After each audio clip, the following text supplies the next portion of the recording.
Hey guys, today is the day for the Bible study, and there's a few things I want to talk to you guys about before we get started. First of all, I want to thank you for your response on last week's video and letting me know how you feel. And I feel like a lot of us were in the same place. We were a lot of us in the same mindset that was just not where we needed to be. That Bible study was not what we needed to do. And so I'm not doing that one anymore, and I am very sorry for any of you who purchased it. And like I told you, if it's been less than a month, you can get your money back from Amazon. You're supposed to be able to. I honestly do not know. I mean, people are allowed to put whatever they want out there, and if it's self-published, they can do whatever they want. But I don't want to talk about that anymore, because that's the past. That's not something I'm going to do anymore, and I hope you guys are okay with me switching gears to something else. I know a lot of you are. So many of you were thinking the same thing that I have been. So there's that part. The second thing is, a lot of you had interest in studying the women of the Bible, and back in 2021, that is where I started doing these Bible studies here on my channel, and I started with doing lives. So for today, I'm going to go back to one of my older ones that I did, and we're going to talk about that again, because some of you have never, you weren't here then.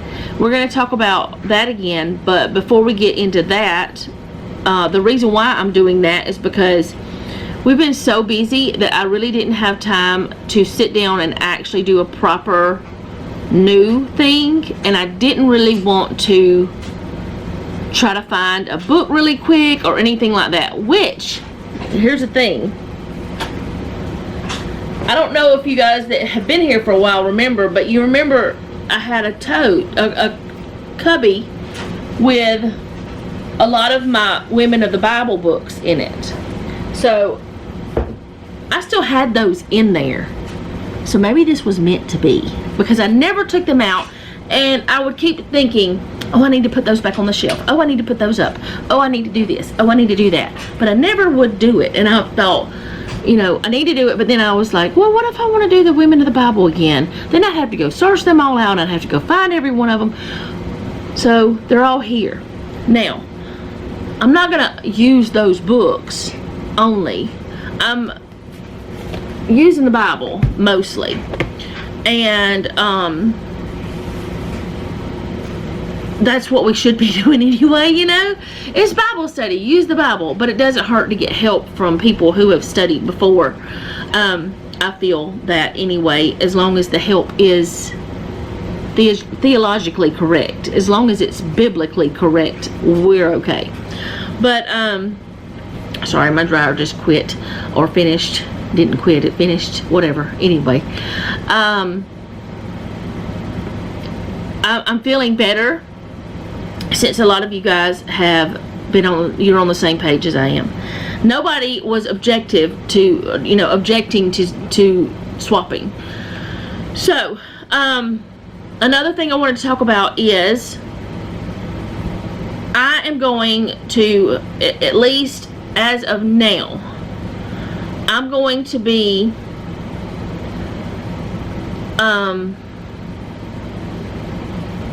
doing a standalone Bible study. And instead of it going up at 6 p.m. on Friday evening Central Time, I'm going to have it go up at 5. And then have just another, like normal whatever I'm doing, like my other videos, have that go up at 6. So that means on Friday there will be 2 videos, the Bible study and then the whatever video. Just whatever. I feel like the Bible studies do deserve their own time. I don't know if y'all feel that way or not.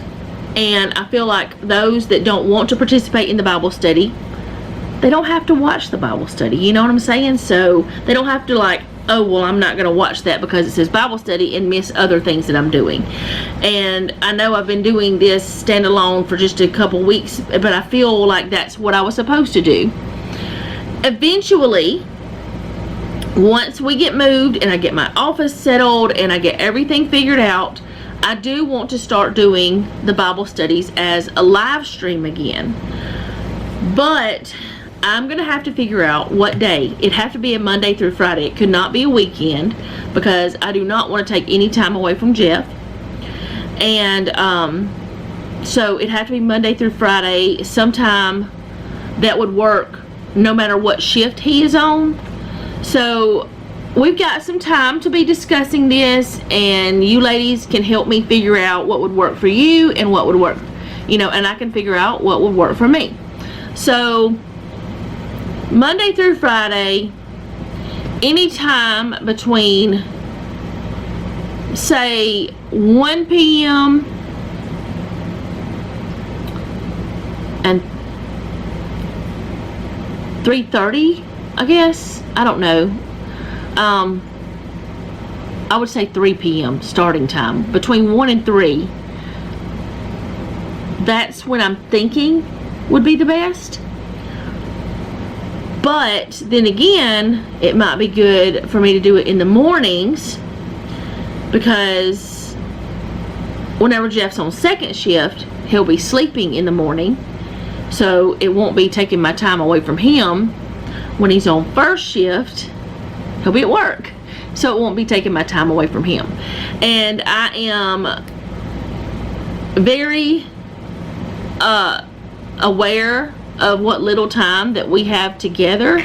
So I love you guys, but I love him more, and I will be spending my time with him.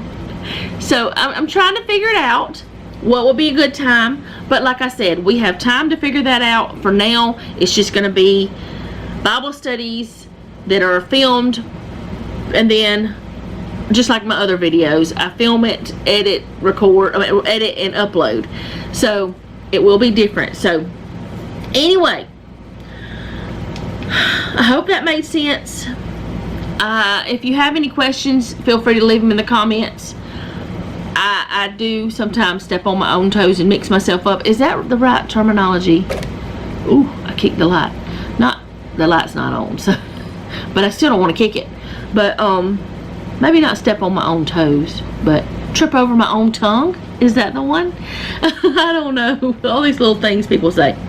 But back whenever I first, I'm switching gears. Back whenever I first started doing these Bible studies, we were studying the women of the Bible. And we got away from the women of the Bible. I don't know why or whatever.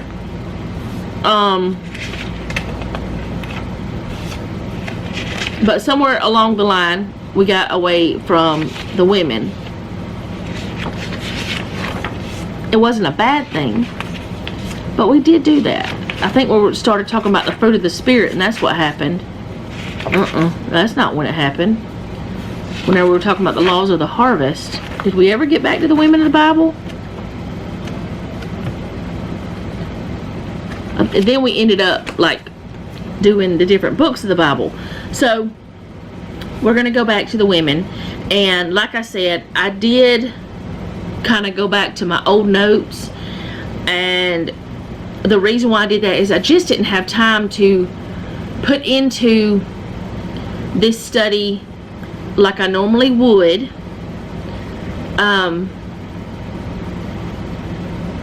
Because usually I'm thinking about it a couple weeks ahead, not just a week ahead, if that makes sense. Plus, I was getting the scripture writing plan set for July, so that was important to me too. And it is ready. It should be on my link tree by now, if you guys want that. So let's talk about Dorcas. You know, we usually, whenever we hear people doing Bible studies, they're talking about Mary, Jesus' mother, Mary Magdalene, Martha and Mary. They're talking about Eve. They're talking about Ruth. They're talking about Esther. They're talking about, you know, the big names, the big name women of the Bible. Sarah and Hagar, and they're just talking about a lot of those women. Actually, we have studied some of those. We've studied Sarah, we've studied Hannah, we've talked about different ones that were the bigger names, you know, not just the women that were just in small little sections of the Bible.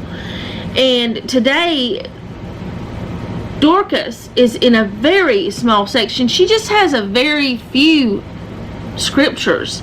I'm going to go ahead and read those to you guys. And I do want to tell you right now, I don't know what I'm doing next week. We'll figure that out. Because all this has kind of thrown me for a loop, because I was like ready to do that book, so it could help me save time, so I wouldn't have to do as much preparation. But it's okay. We got this. God's got us, and He's going to help us with all of it. And we're going to learn a lot along the way about His love and what He has done in the past and what He is going to do in the future and what He's doing right now for us, because that's what matters. Alright, so Dorcas, in Acts 9:36 through 43, that's whenever we're talking about Dorcas. It says, at Joppa there was a certain disciple named Tabitha, which is translated Dorcas. This woman was full of good works and charitable deeds which she did. But it happened in those days that she became sick and died. When they had washed her, they laid her in the upper room. And since Lydda was near Joppa, and the disciples had heard that Peter was there, they sent 2 men to him, imploring him not to delay in coming to them. Then Peter arose and went to them with them. When he had come, they brought him to the upper room, and all the widows stood by him weeping, showing the tunics and garments which Dorcas had made while she was with them. But Peter put them all out, and knelt down and prayed, and turning to the body he said, Tabitha, arise. And she opened her eyes, and when she saw Peter, she sat up. Then he gave her his hand and lifted her up, and when he had called the saints and widows, he presented her alive. And it became known throughout all Joppa, and many believed on the Lord. So it was that he stayed many days. At Joppa with Simon the tanner.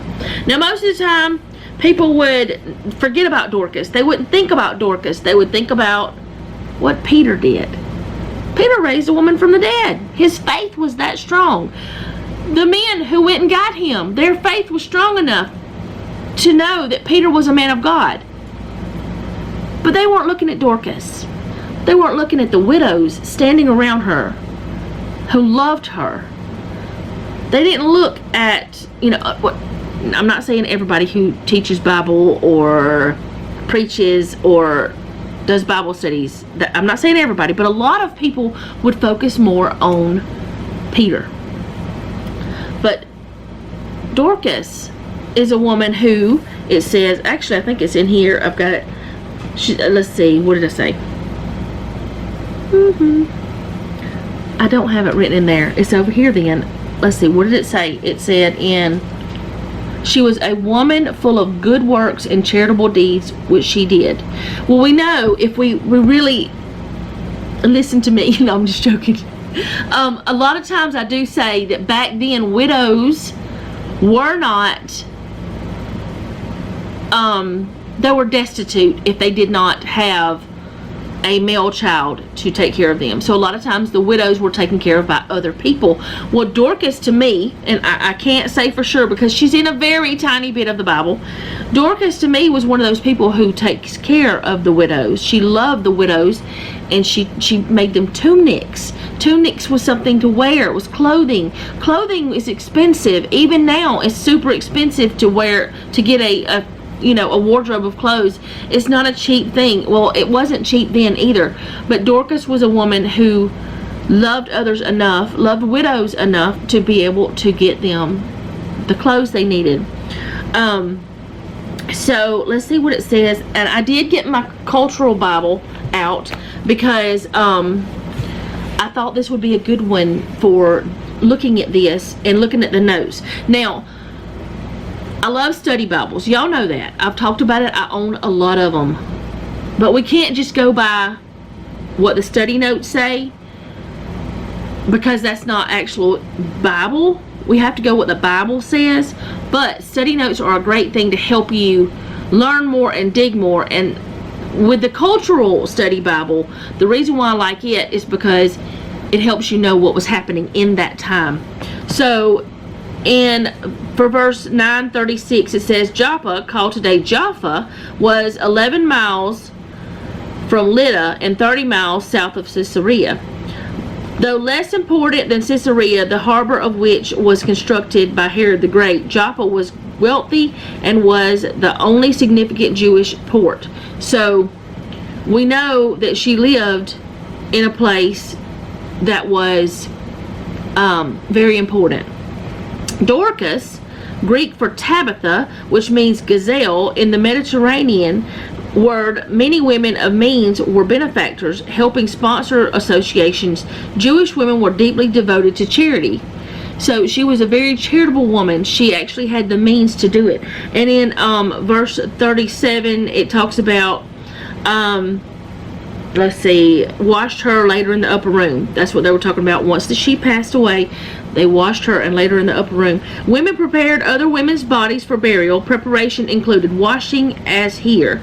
Bodies were occasionally kept in upper rooms.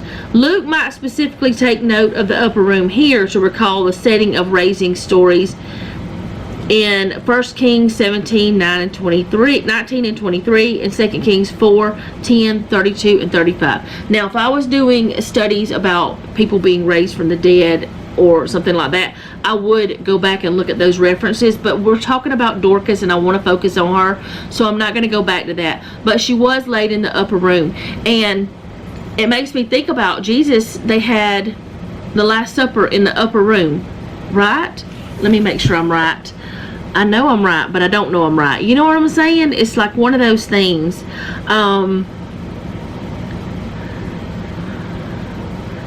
It's one of those things that I want to make sure, because I don't want to say it unless it is right. The Last Supper. Okay. Yes. It was in the upper room. Okay. I just want to make sure I'm right. Anyway, so it kind of made me wonder, like, why did they mention the upper room? Why was it she was in the upper room? Not saying she was anything like Jesus, but maybe she was a Jesus follower. I mean, why would they know about Peter if they weren't? You know what I'm saying? It just makes me wonder. I'm not saying that's biblical. I'm just saying it makes me wonder if that is why she was so charitable, because she did follow Jesus. She followed his teachings and she loved him. Maybe. I don't know. It doesn't say. Okay. So then it says, let's see, Luke 9:30, Acts 9:38 says, I don't know why I said Luke, not to delay. That's what they told him. They told Peter, don't delay, don't lag around, don't wait. People usually buried bodies before sunset, so the matter is urgent. And the reason why that I think, I might be wrong about this, but the reason why they buried them before sunset was so that they didn't, like, they weren't, there was some kind, why did they now? Okay, so I really can't find anything like much. I mean, there's a lot of things. That's the problem. There's too many things, and this is not something I thought about before. And it really doesn't matter so much. Well, it does, but it doesn't to the life of Dorcas. But on Torah.org, which is a Jewish website, it talks about burying the dead. It says, thus far we have okay, they discuss things. Let's see. Alright, it is forbidden to leave the dead person unburied overnight unless there was a pressing need. For example, if the close relatives need some time to travel to the location of the funeral, ideally he should be buried before sunset. When one sees the procession of a Jew to the burial place, he should try to accompany the dead person for some distance. The minimum distance that one should accompany is 4 amot, about 2 meters. One does not have to accompany the dead person up to the cemetery. Now this is more, I don't know if this is now too, but I'm pretty sure the Jewish traditions are they did keep a lot of the old Jewish traditions that was back in Jesus' day. But let's see, it says It is evident from the above laws that the Torah sees that a dead person is very much aware of the surroundings. That's what this says. This is because of the fundamental tenet of the Torah that when a person dies, it is only his body that is lost, but his true source of identity, his soul, is never lost. So that's what they believe.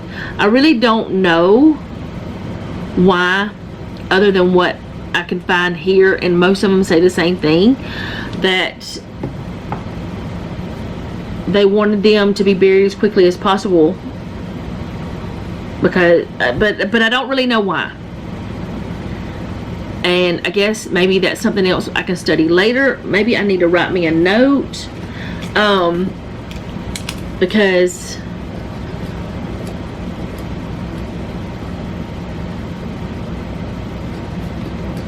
I don't know. And it doesn't matter, I don't know.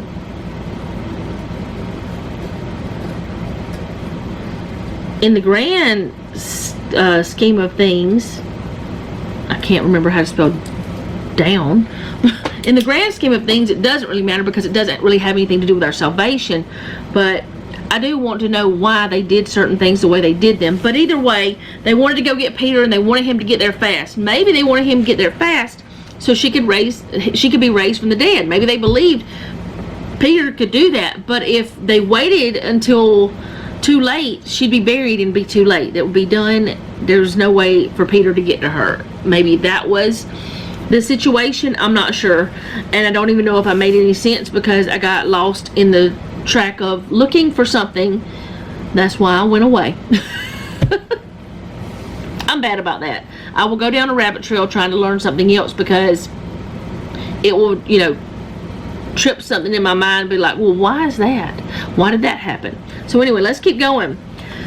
So all the widows, Jewish piety emphasized caring for widows who often lacked other means of support and protection, which you know that. I told you about that. So they put him out, and then Peter presented her alive. So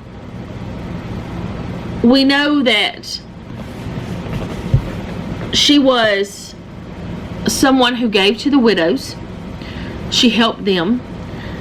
And we know that the Bible says that she was charitable. She was full of good works and charitable in deeds. And I believe that is why that she is talked about in the Bible. A little bitty part, but her life mattered. It mattered so much that God brought her back for her people for her to be able to maybe take care of more widows, for her to love on more people, for her to continue her charitable deeds and love, and, you know, be the hands and feet of Jesus. Maybe that was why. Now, I don't know if she was a follower of Jesus or not, for sure. I can't tell you. But somebody had to have been, or somebody had to have known about Peter and his good works. I mean, there had to be a reason why they would go get him. Because, you know, there was no other way. I mean, there had to be something to do with God. I believe that they believe this. So the moral of this is, even a smallest good deed can be very significant in the grand scheme of things. One small thing you do for someone, whether you think that thing is nothing or not, it might be nothing to you. It might be like, oh, well, I just do that all the time. Holding the door for someone, smiling at someone. Maybe you spoke to someone kindly who was having a bad day. Maybe you cheered someone up. Maybe you gave someone a hug. Maybe you didn't do anything that was significant to you, but it might have been significant to someone else, and then that person, it was so significant to them, maybe they told someone else, and maybe it started a chain of events that was a loving, good thing. So whatever Dorcas did, it was enough for her to be important enough for them to send for the man of God. And her little story in the Bible was a lot. And as far as I know, she is not spoken about anymore. Her name is in the Bible twice, in Acts 9:36 and 9:39. As far as I know, that's the only times her name is mentioned in the Bible. But she was important. And I believe every little thing that we do for someone else, we don't have to go and clothe everyone. We don't have to fix all the meals for someone. We don't have to support everyone, like we don't financially or whatever. We don't have to do everything for our lives to mean something. We can do some little thing, and it can be enough for someone to call the man of God for us when we're in need, if that makes sense. It could be that we're praying for a friend. We're talking to a friend about, or letting a friend talk to us about something that has happened to them. Maybe giving them a shoulder to cry on, or anything. It could be anything. Something that you don't even realize can mean a lot to someone else. So I hope this made sense. I know I got off on a rabbit trail trying to figure out why they buried their dead before sundown. I remember reading it before, but I can't remember the exact reason, and that bothers me in a way. But that wasn't the point of this story. That wasn't the point of Dorcas's life. Thankfully, they got to her, and Peter could raise her from the dead before anything ever happened where she was buried. So I guess that's all I have for today. I hope this made some sense. As I said, I do not know what I'm doing next week, so I can't give you any scriptures yet. I am going to, since I'm finished with the scripture writing plan, I'm going to spend a little bit more time on this next time, and have something. Shh. It's an alarm that I should have already turned off because I've already done that. But I feel like we're on a better track now, and hopefully this was good. I don't know. And I hope you guys have an awesome day, and come back next time for whatever I'm doing tomorrow. I know what I'm doing, but you don't know, because that's already been recorded. So I will see you guys next time. Don't forget that from now on, the Bible studies will be at 5 p.m. Central Time on Fridays instead of 6. But I mean, it'll still be there if you can't watch it until later. But I'm gonna have it posting at 5, and then whatever else will be another video. So there'll be 2 videos. I'll be doing 8 videos for this channel until we get moved and I get everything settled. And then my plan is to start live streaming again for the Bible study, but that may or may not happen. We don't know yet. We'll see. So see y'all next time. Again, I said that over and over. I say that. Maybe I just don't want to leave you. But thank you for hanging out with me today. I do appreciate it. And if you like this video, go ahead and hit the like button. If you like the channel, go ahead and subscribe and hit the bell to be notified whenever I upload. Share if you'd like to. If you like planner videos, you can check out my other planner, Mama Cat's Home Plans. It's linked in the description box down below. Most importantly, leave me a comment down below and in the comment section. If you have a prayer request, you can leave that as well, but you don't have to tell me what you want me to pray about, because that's not something that you have to tell me. If you want to tell me, I'm not going to say, no, don't tell me. It's up to you, is what I'm saying.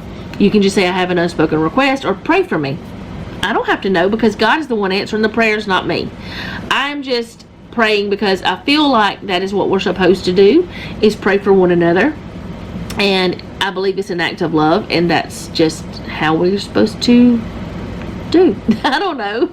I over-explain. You guys know that. I am terrible at it, and I have somehow lengthened this outro to a bajillion words, and I'm thinking about shortening it, but I gotta figure out how. Maybe I'll just put little things on the screen throughout the video saying subscribe, like, share. A lot of people do that. Tell me if you'd like that more than this. But there's one thing I will not forget to say, and that is thank you so much. And remember, don't take any wooden nickels, and Be sweet.